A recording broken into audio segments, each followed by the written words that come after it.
Hello, I'm Alana Brown, Inside Out Therapy, and I'm going to make another video today that's the second part of my psychoeducation series. I call this particular piece the thought experiment. The first piece is the stress trauma continuum, where we talked about stress and trauma as a very, very large umbrella of our lives, with trauma being defined as when your life is threatened, your way of life is threatened, or your needs and expectations were not met. So a lot of the things that people typically come to therapy for are covered under that very, very broad umbrella, which is great because then you can use trauma techniques to resolve some of the more difficult, recalcitrant, unresolvable sorts of issues that we have. So a lot of what I am very good with working with and really enjoy working with are some of the more difficult cases that haven't been, the needs haven't been met with straight cognitive behavioral therapy or even dialectic behavior therapy. Although I do really love to work with those clients because they come in with so much knowledge. And then what I have to build upon that is goes very smoothly and goes very cleanly and makes a whole lot of sense to these particular types of clients. So if you're an individual and you've been really struggling in therapy with getting past unresolvable issues, therapists can now use Skype and Zoom as an online medium for doing therapy. So if you're in the state of Florida, or maybe even if you're outside of the state of Florida, I think you'd need to check with your insurance company. Then you could call me up and we could schedule a consultation and see if I might meet your needs. Or you can just watch my videos that I'm going to give you for free. That's my intention. So the stress trauma continuum begins you on this process of looking inside and stepping out of your typical thought processes and looking at this experience of being. Cognito ergo sum. I think, therefore I am. And that's kind of the motto of modern culture, modern society, modern ways of thinking, right? That we are thinking people. And people just love that. Oh, just cognitive behavioral therapy. Show me where my thinking errors are. Show me how I'm distorting. And of course, you need to know that. But what happens when you already know that, and still the behaviors aren't changing, the outcomes aren't changing, the distress is not going away? You need a different method. So in this thought experiment, this experiment of consciousness, this begins your process of discovering this experience of being. And I did not create this. This comes straight out of EMDR technique. And it's very, very standard. It's called adaptive information processing. That's what they call it. And they present it a little bit differently. I present it differently than they do. So let's see here. Okay, I want to show you this. Those of you who do have lots of medical experience will easily recognize this sort of chart. This particular one is, sometimes we see it used with pain, and that's exactly what we use it for here. We use it for distress. We call distress pain, but they're the same thing, right? And isn't pain really at the core of everything? So I hope this doesn't come out backwards for you, but this is the standard tool. I use it all the time because when people aren't in their thinking parts of self, sometimes showing them something visually can anchor them and ground them and stabilize them. And we measure our distress, our subjective experience of distress, on a scale of 0 to 10, with 10 being the worst it could possibly be and 0 being nothing at all.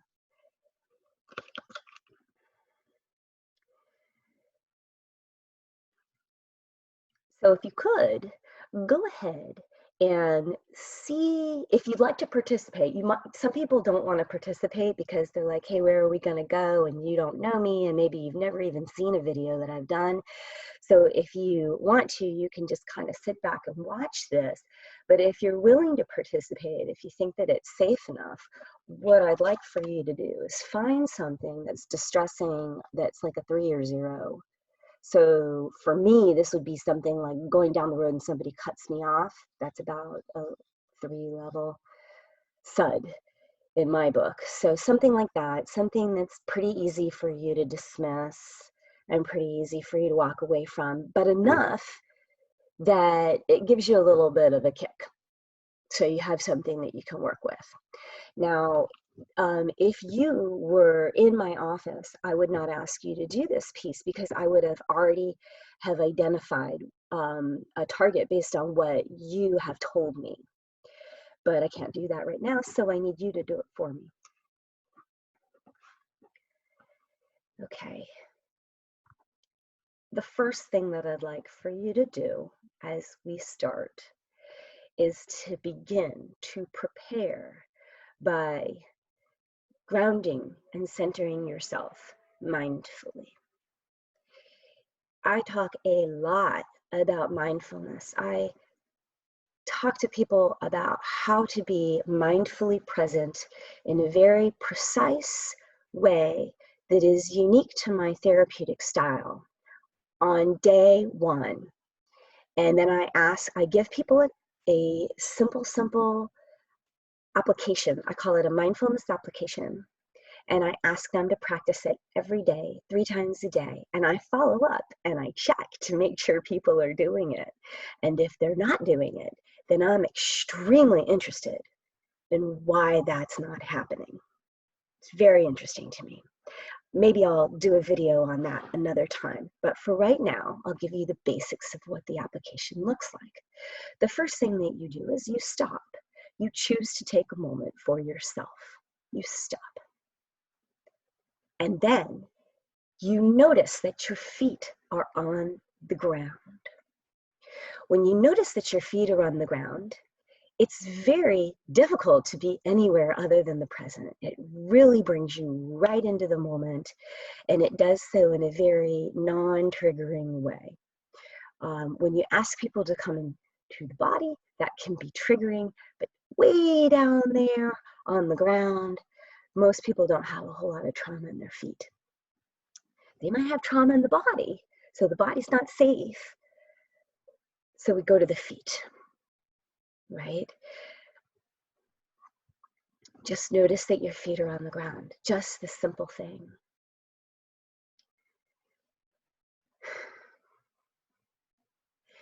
And then from there, you turn your awareness to your breath without attempting to alter or control it. Just simply noticing what the breath is doing in this moment, without judgment.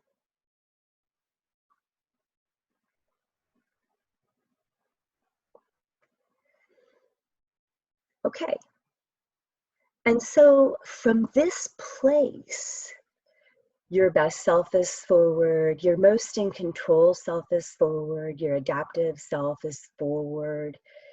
You are grounded, centered, clear, and balanced as much as is possible in this moment. See this?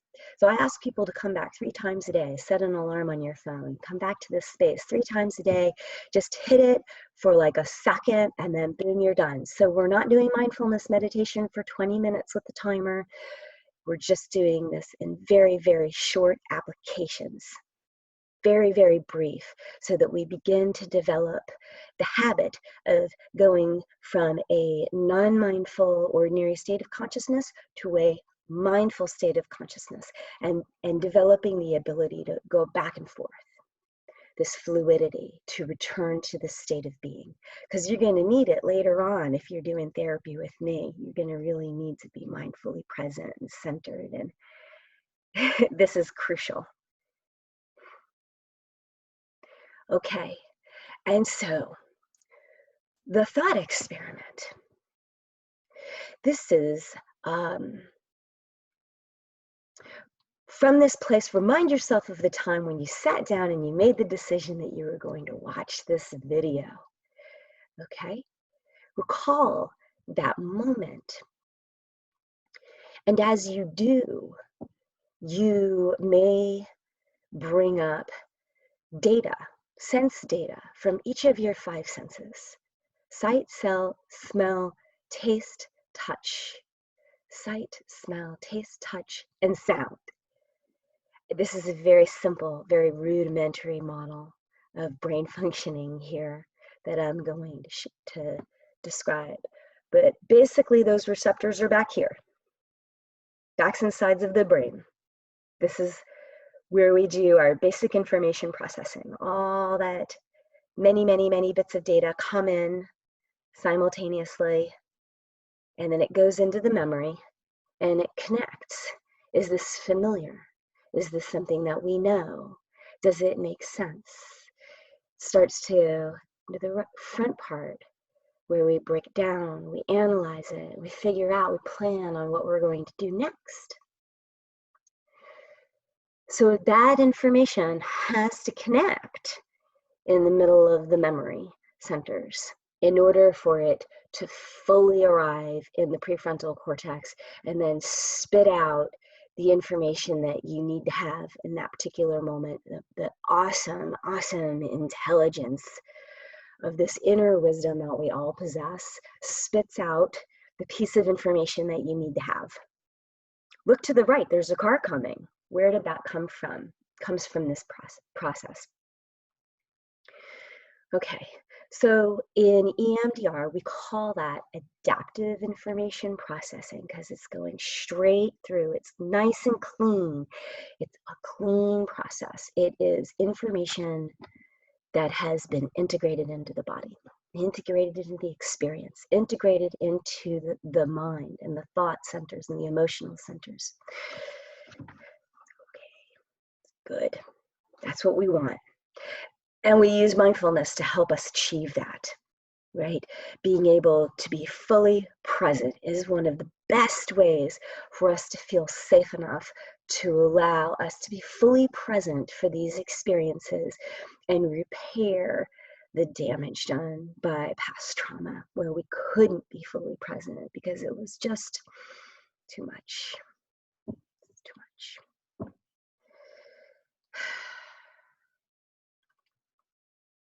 All right, so notice that your feet are on the ground and that you have a breath in your body. Go back to that.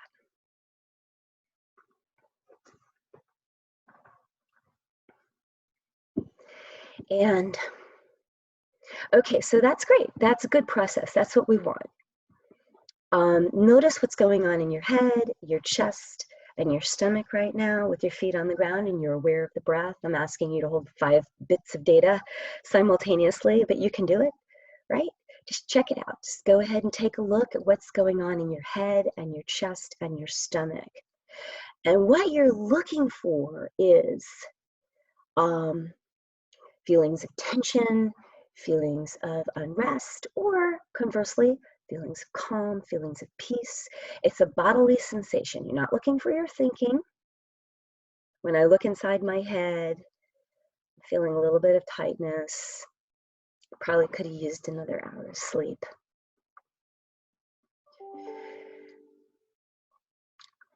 But all in all, I feel okay, right? And you should notice something very similar. All in all, you feel essentially fairly well. When you think about your experience of sitting down to watch a video on the computer, you should notice that very little occurs in your head and your chest and your stomach. Not much of anything. You might notice your appetite, you might notice your temperature, you might begin to start to notice things, but those things were there and they weren't triggered by the idea, by the image, by the memory of sitting down to watch a video today. Okay, and so, right, I'm pausing because I'm giving you time to really experience that somatically in your body, to really experience what it feels like to have not much of anything going on.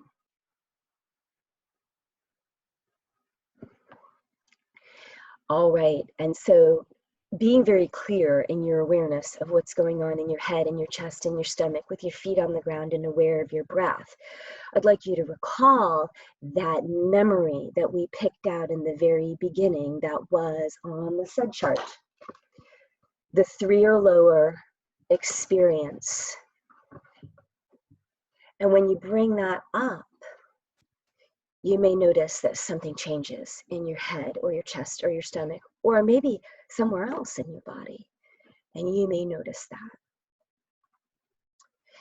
If you don't notice that, then try to recall something that is aggravating for you, that comes up consistently, that is irritating. Maybe you could let yourself go a little higher into a 5 realm so that you can get a really good body sensation. You get a really good sense of what's going on with this when you get triggered, when you get activated, when your nervous system fires up, when your life is threatened, your way of life is threatened, your needs and expectations are not met. What happens in the body? And if you were here, I would sit with you and we would work with that until we could really narrow it down and make it very concise and make it something that you really have a good perception of. So I can just hope that you are able to do that over Zoom. And so take a good look at that. Bring your concentration, concentrate your awareness, concentrate your consciousness, your conscious awareness, kind of narrow that light bulb down from the big, broad view of your body to, I'm just gonna go with this thing in my head and use myself as a personal experience. So I'm experiencing this where, if I use my hands, I can show you that it feels like it's from here to here, right? And then goes from here to here is my headache. This is what I'd like you to do with your body sensation. How wide is it? How high is it? Is it dense or is it thin and wispy? Is it thick? Does it move? Does it rise? Does it go down? Does it go forward? Mine kind of emanates out to the side and the front.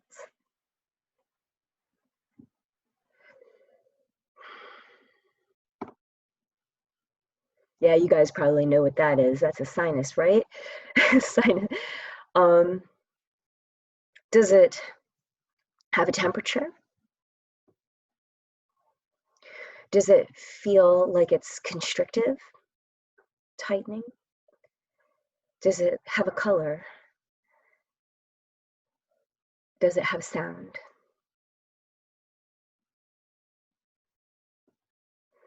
So there's lots of ways that we can start to form an impression around what is happening somatically when we think of something that triggered us, right? So we can take it from, this happened to me, and this is what I think about it, and this is how I feel about it, but this is my body sensation around it.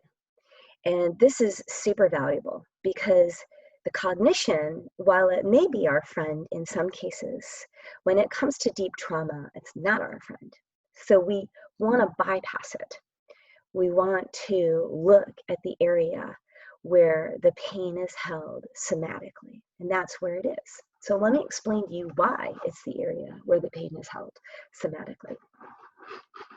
Okay, so this was not an adaptive information process, right? If you had an experience of being triggered and you were able to feel it in your body, what happened was that information started with the backs and sides of your brain, and then it went into the middle of your brain, and then it got stuck. There are loops, there are pillars, there are all kinds of really interesting structures in the brain that people who study such things have found. It's really fascinating. And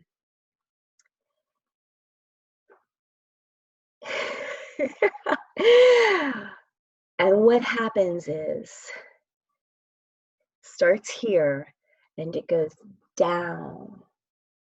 And there's a very specific area of the body called the vagus nerve. goes down the vagus nerve.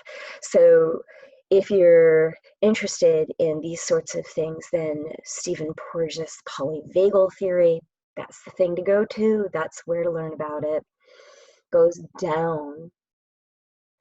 The information made sense. There was some of the pieces that connected. There was some part of you that certainly knew how to move forward into the prefrontal cortex, put on a good managerial face, and keep on keeping on, because that's what we do. That's what we know how to do. But the rest of it that had no idea what to do in that situation went down into the body and set your body up for a fight or flight response because your life was being threatened, right? And it doesn't matter if somebody says something that triggers you or you see something that reminds you of something that happened in the past. It doesn't make any difference between that and an actual lion chasing you in the wilderness. There's no difference. The body physiologically responds in the same way by upregulating the essential systems that need to come on board immediately and shutting down the ones that are non-essential. And if we remain in prolonged states of trauma where we are consistently upregulated, the hippocampus will turn that capacity on a permanent basis and will be constantly upregulated. The information gets stored dysfunctionally in the body in these locations that we have identified. Different neural networks of trauma, right? So if you have one neural network, you might feel it in your stomach. If that's associated with a whole set of traumas that revolve around some very simple basic ideas, actually. Another neural network might light up in a different part of your body, and you'll experience that as a different physiological pattern of symptoms. Dysfunctionally stored information. And this dysfunctionally stored information gets sealed away, gets locked away and held apart from the system. You're not allowed to think about that. You're not allowed to think that way. You're not allowed to go there. Don't do that. If you do, everything will fall apart. So it gets sealed away with what is called a dissociative barrier. And so this is how, when we have extreme experiences of trauma and we develop what's called complex PTSD, there's often quite a bit of dissociation that's involved. And this is often the reason that we are not having successes with simply knowing what our cognitions are and correcting that, is because there's dissociation. And there are dissociative barriers. And those dissociative barriers do a very, very good job of preventing you from accessing that information that it's holding. It could be, your parents divorced when you were 7, and it's some little part of you is sitting here over in the corner holding all the pain of that experience. But you love your parents, so you can't look at that, and you can't allow yourself to feel hurt by it. But because you can't, then you see this behavior that's up here, sorry about that. That's kind of this repetitive pattern that keeps coming up in your life time and time again. You keep attracting the same kind of situations and the same kind of personalities. And you can't quite understand why you're having the same things happen again and again and again. All this part over here is holding an incredible amount of information, and it wants to be healed, but it can't talk to your conscious mind because it's been sealed away. Your conscious mind just gets to hear the protectors that make sure that you never access this.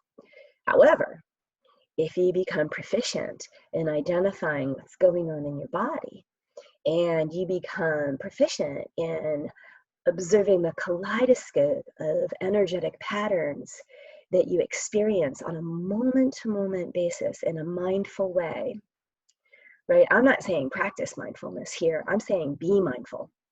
I'm saying live mindfully. And when you do that, then you can begin to get an incredible amount of feedback when you start to pay attention to yourself somatically. So the process of therapy becomes going in and finding those pieces and bringing them back up to the present moment so that we can apply other specialized techniques and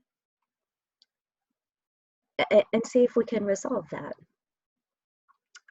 Being mindfully present is, I don't think, sufficient. I think it's sufficient if you're willing to sit with something for a really long time. But fortunately, as a professional, I'm very well trained in, I've got power tools. How about that? I've got power tools. And so if people practice mindfulness at home, then it makes my job easier. I can more easily access this heavily defended area. All right, I guess that's enough for today. Thanks for making it to the end of the video. If you did make it to the end of the video and you're interested in a consultation, please let me know that you watched this video and there might be a discount in it for you. You have a good day. Be safe, be well, and be mindful.